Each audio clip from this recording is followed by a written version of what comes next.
ሁላችንም እኩል እድል ከሌለን ያበጠው ይፈነዳል። የፕሬዝዳንቱ ከባድ ማስጠንቀቂያ። ፕሬዝዳንት ታዬ አጽቀሥላሴ በቀይ ባህርና በህንድ ውቅያኖስ ዳርቻ የሚገኙ ሀገራት እኩል ተደራሽነት እንዲኖራቸው አስጠነቀቁ። ትራምፕ በአረቦቹ ተረቱ፣ ኔታንያሁን ካዱት። ከአረብ ሀገራት ከባድ ተቃውሞ ያስተናገዱት ትራምፕ ኔታንያሁ ዌስት ባንክን ከእስራኤል ጋር እንዲቀላቀል አልፈቅድም ብለዋል። ከባህር በሩ ጋር ተያይዞ ኢትዮጵያ በዓለም ፊት እውነቷን መናገር ቀጥላለች። በኒውዮርክ ከተማ 80ኛው የተመድ ጉባኤ ላይ የተገኙት ፕሬዝዳንት ታዬ አጽቀሥላሴ በባህር በር ጉዳያችን ሁላችንም እኩል እድል ከሌለን ያበጠ ይፈነዳል ሲሉ ቆምጠጥ ያለ መልእክት አስተላልፈዋል። ይህም አነጋጋሪ ሆኗል። በሌላ በኩል ደግሞ በመጨረሻው ነጋዴው ትራምፕ እስራኤልን ለድርድር አቅርበዋታል። ከአረብ ከበርቴ ሀገራት ከባድ ተቃውሞ ያስተናገዱት አዛውንቱ ፕሬዝዳንት ዶናልድ ትራምፕ ወዳጃቸው ኔታንያሁ ዌስት ባንክ ከእስራኤል ጋር እንዲቀላቀሉ አልፈቅድም ማለታቸው ከባድ መነጋገሪያ ሆኗል። ይህንን ጨምሮ በመግቢያው ላይ ያሰማናችሁ መረጃዎች ዝርዝር ወደ እናንተ ልናደርስ ወደናል። ሰላም ውድ የሁሉ ዴይሊ ቤተሰቦቻችን እንደምን አላችሁ? ቻናሉን ሰብስክራይብ፣ ቪዲዮንም ላይክ እያደረጋችሁ እስከ ጥንቅራችን ፍጻሜ አብራችሁን ቆዩ። ታላቅ የኢንቨስትመንት እድል የህልሞ ቤት በቦሌ ደንበል። ታዋቂው ቪስኮ ሪል ስቴት ያለቁ ዲፕሎማቲክ አፓርትመንቶችን በሚያስገርም ቅናሽ ይዞ መጥቷል። ሰሚ ፊኒሽድና ሙሉ በሙሉ ያለቁ ፉል ፊኒሽድ አፓርትመንቶችን በአዲስ አበባ መሃል በቦሌ ደንበል የራሱ የሆኑ ዲጂታል ካርታ ያላቸው በጥራት የተሰሩና ሰፊ ክፍሎች ያሏቸው ቤቶች የሆኑ ለውስን ቀናት ብቻ የባል ቅናሽ አዘጋጅተናል። የ153 እና 167 ካሬ ሜትር ቤቶችን በ4.5 ሚሊዮን ብር ቅናሽ 25% ቅድመ ክፍያ በመክፈል የቤት ባለቤት መሆን ይችላሉ። ቀሪውን እስከ 2 ዓመት እየኖሩበት ወይም አከራይተው መክፈል ይችላሉ።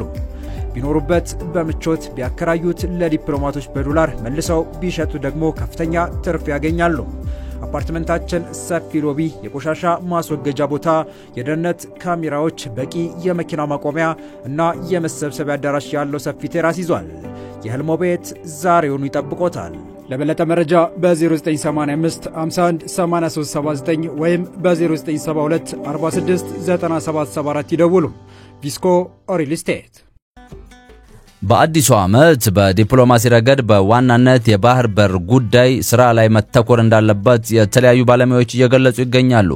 ለዚህም እንደ ዋናነት ምክንያትነት የሚጠቀሱት የኢትዮጵያውያን የራሳቸውን የባህር በር መሻት እንዳለ ሆኖ የአባይ ግድብ ስኬት መጠናቀቁ ኢትዮጵያ ምንም ነገር ጀምረው መጨረስ እንደሚችል ስላሳየ ቀጣዩ ጉዞ ወደ ቀይ ባህር መሆን አለበት እየተባለም ይገኛል። ይህም ኢሳያስና አጋሮቻቸውን ከምንም ጊዜ በላይ ያስደነገጠ ክስተት ሆኗል።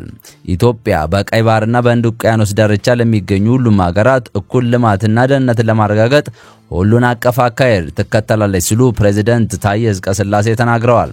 ፕሬዝዳንቱ በ80ኛው የተባበሩት መንግስታት ጠቅላላ ጉባኤ ላይ ባደረጉት ንግግር ቀይ ባህርንና ህንድ ውቅያኖስ የሰው ልጆች የጋራ ቅርስ ሲሉ በመግለጽ ሁሉም ሀገራት እኩል ተደራሽነት እንዲኖራቸው ጥሪ አቀርበዋል።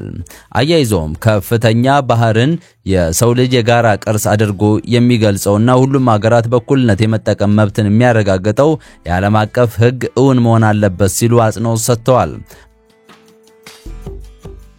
በተጨማሪም ከዚህ ቀደም የተባበሩት መንግስታት ድርጅት ዋና ጸሐፊ አንቶኒዮ ጉተሬዝ በአዋዛ ቱርክሜኒስታን ተካሂዶ በነበረው ሶስተኛው የባህር በር የሌላቸው በማደግ ላይ ያሉ ሀገራት ጉባኤ ላይ የተናገሩትን በማስታወስ አንድም ሀገር በጂኦግራፊ አቀማመጥ ምክንያት ከልማት እድሎች ሊገለል አይገባም ሲል ተናግረዋል። እንዲሁም ኢትዮጵያ በቀይ ባህርና በህንድ ውቅያኖስ ዳርቻ ለሚገኙ ሁሉም ሀገራት እኩል ልማትና ደህንነትን ለማረጋገጥ ሁሉን አቀፍ አካሄድ እንደምትከተል ገልጸው ህጋዊ የፖሊሲ ግቧን በዲፕሎማሲያዊና በሰላማዊ ተሳትፎ እንደምታስቀጥል ቃል ገብተዋል። ኢትዮጵያ በአፍሪካ ሀገራት ሁለተኛዋ ትልቅ የህዝብ ብዛት ያላት ከፍተኛ የባህር ንግድ ያላት እንደመሆኗ በቀይ ባህርና በህንድ ውቅያኖስ ደህንነት ላይ ልዩ ትኩረት እንደምትሰጥ መግለጻቸው አናዶ የዜና ወኪል ዘግቧል። ጠቅላይ ሚኒስትር አብይ አህመድ በአንድ ሳምንት በፊት ተመሳሳይ መልእክት ማስተላለፋቸው የሚታወስ ነው። ወደ ቀይ ባህር ለመግባትና የባህር በር አክሰስን ለማግኘት በሚደረገው ጥረት ውስጥ ጦርነትና ግጭት እንዲከሰት አንፈልግም ያሉት ጠቅላይ ሚኒስትር አብይ በዚሁ ጦርነት እንዳይቀሰቀስ ባለ ጽኑ ፍላጎት ምክንያት ነው 5 ዓመት ሙሉ ስንለማመጥ የቆየ ነው ሲሉም ኤርትራን ጨምሮ ከጎረቤት ሀገራት ጋር ሰላማዊ በሆነ የሰጥቶ መቀበል መርህ ኢትዮጵያ የባህር መውጫ በር ልታገኝ ተቃርባ እንደነበር፣ ነገር ግን አሁንም ከኃይል ይልቅ የሰላም አማራጭ አጥብቀው ይዘው እንደሚቀጥሉ፣ ነገር ግን ጎረቤት ሀገራትም ለድርድር ራሳቸው እንዲያዘጋጁ ማሳሰባቸው አይዘነጋም። በቀጣይ መረጃ ትራምፕ የእስራኤሉን ጠቅላይ ሚኒስትር ኔታንያሁ ዌስት ባንክን ከእስራኤል ጋር እንዲቀላቀሉ አልፈቅድም ሲሉ በይፋ መቃወማቸው ተሰምቷል።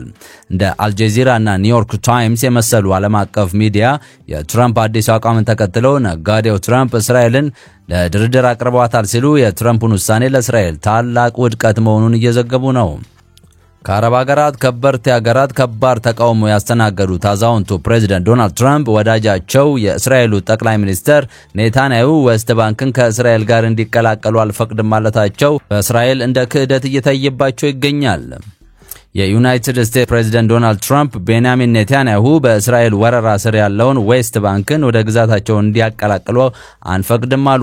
የእስራኤሉ ጠቅላይ ሚኒስትር አርብ ዕለት በተባበሩት መንግስታት ድርጅት ጠቅላላ ጉባኤ ላይ ንግግራቸውን ከማድረጋቸው ቀደም ብሎ በኦቫል ኦፊስ ለጋዜጠኞች ሐሳባቸውን የሰጡት የአሜሪካው ፕሬዝዳንት እስራኤል ዌስት ባንክን እንድትቀላቀል አልፈቅድም፣ ይህ ጉዳይ በጭራሽ እኔ እያለው አይሆንም ብለዋል። በመጪው ሰኞ ከኔታንያሁ ጋር እንደሚገናኙ ቀጠሮ ያዙት የትራምፕ የጋዛ ስምምነት በጣም ተቃርቧል ሲሉም ገልጸዋል። እስራኤል በጋዛ ያለው ጦርነትና የዌስት ባንክ ወረራ እንድታቆም ዓለም አቀፍ ጫና እየደረሰባት ነው። የምዕራባውያን መንግስታት ለፍልስጤም ነፃ አገርነት በይፋ እውቅና እየሰጡ ነው። ቀኝ ዘመም እስራኤላን አካባቢውን መጠቅለል ይህ ግፊትን ለማስቆም አማራጭ መንገድ እንደሆነም ይመለከቱታል። ዩናይትድ ኪንግደም እና ጀርመን እስራኤል አካባቢውን ከግዛቷ ጋር እንዳትቀላቀል አስጠንቅቀዋል። የተባበሩት መንግስታት ዋና ጸሐፊ አንቶኒዮ ጉተሬስ ሰኞ ዕለት በተባበሩት መንግስታት ድርጅት እንደተናገሩት ይህ ሞራላዊ፣ ህጋዊና ፖለቲካዊ ትዕግስት የሌለው ነው ብለዋል። ትራምፕ ትላንት ሐሙስ ዕለት በኦቫል ኦፊስ ለጋዜጠኞች እንደተናገሩት ከኔታንያሁ ጋር ከሌሎች የመካከለኛ ምስራቅ መሪዎች ጋር ተነጋግረዋል። ትራምፕ በጋዛ ስምምነት ላይ ለማድረግ ምናልባትም ሰላም ለመፍጠር ጭምር በጣም እየተቃረብን ነው ብለዋል። ትራምፕ ማክሰኞ ዕለት ቁልፍ ከሆኑ የአረብና የሙስሊም ሀገራት መሪዎች ጋር በተገናኙበት ወቅት እስራኤል አካባቢው መልቀቅ ከጀመረች መዘዙ አለው ሲሉም አስጠንቅቀው ነበር። የሳውዲ አረቢያ የውጭ ጉዳይ ሚኒስትር ልዑል ፋይሲል ቢን ፋርሃ ለጋዜጠኞች እንደተናገሩት የዩናይትድ ስቴትስ ፕሬዝዳንት በዌስት ባንክ ውስጥ ያለውን ከእስራኤል ጋር የመቀላቀል አደጋና ስጋት በሚገባ የተረዱ ይመስለኛል ብለዋል። እስራኤል ረቡዕ ዕለት ዌስት ባንክና በአጎራባች ዮርዳኖስ መካከል ያለውን ብቸኛ መሸጋገሪያ ዘግታለች። በዚህም ከ2 ሚሊዮን በላይ ፍልስጤማውያን ከውጭ ዓለም ጋር እንዳይገናኙ አድርጋለች። መሻገሪያው የተዘጋው በሁለት የእስራኤል ወታደሮች በአካባቢው በዮርዳኖስ ታጣቂ በጥይት ከተገደሉ ከቀናት በኋላ ነው። ግለሰቡም በስፍራው ተገሏል። ረቡዕ ዕለት ጋዛ ውስጥ ሴቶችና ሕፃናትን ጨምሮ ከ80 የሚበልጡ ፍልስጤማውያን በእስራኤል መገደላቸው የአካባቢው ሆስፒታሎች ተናግረዋል። መስከረም 26 2016 ዓ.ም በሐማስ መሪነት በደቡብ እስራኤል ላይ በደረሰው ጥቃት 1200 ሰዎች ሲገደሉ 251 ሌሎች ሰዎች ደግሞ ታግተዋል። ይህንን ተከትሎ የእስራኤል ጦር ምላሽ ለመስጠት በጋዛ ዘመቻ ከፍቷል። ከዚህ ጊዜ ወዲህ እስራኤል በጋዛ ባደረገችው ጥቃት ከ18000 በላይ ሕፃናትን በትንሹ 65000 ሰዎችን ተገድለዋል ሲል በሐማስ የሚመራው የግዛቲቱ ጤና ጥበቃ ሚኒስቴር ገልጿል።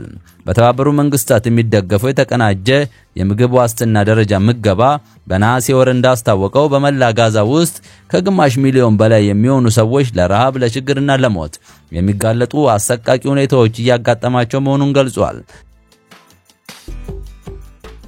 ኔታንያሁ በጋዛ ረሃብ እየተከሰተ መባሉን ደጋግመው አስተባብለዋል።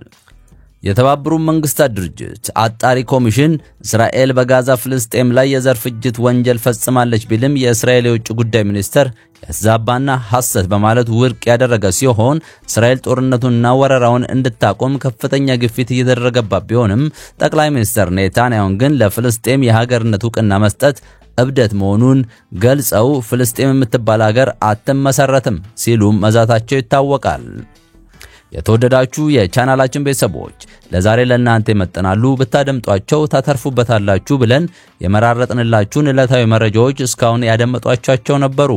በተመሳሳይ ሀገራዊና አንኳር ጉዳዮች በአፍሪካ ቀንድና አፍሪካ ቀጠናዊ ዓለም አቀፍ ጂኦፖለቲካ፣ ወታደራዊ፣ አነጋጋሪ ማህበረሰባዊ ክስተቶችን ለከለት ተከታትለን በትኩሱ ይዘን እንደምንቀርብ ያሳወቅን የቻናሉ ቤተሰብ ካልሆናችሁ ሰብስክራይብ፣ ቪዲዮን ላይክ እና ሼር በማድረግ ተደራሽነታችን ታሰፉ ዘንድ አክብሮታዊ ግብዣችን ነው። ሰናይ ጊዜ ተመኘን።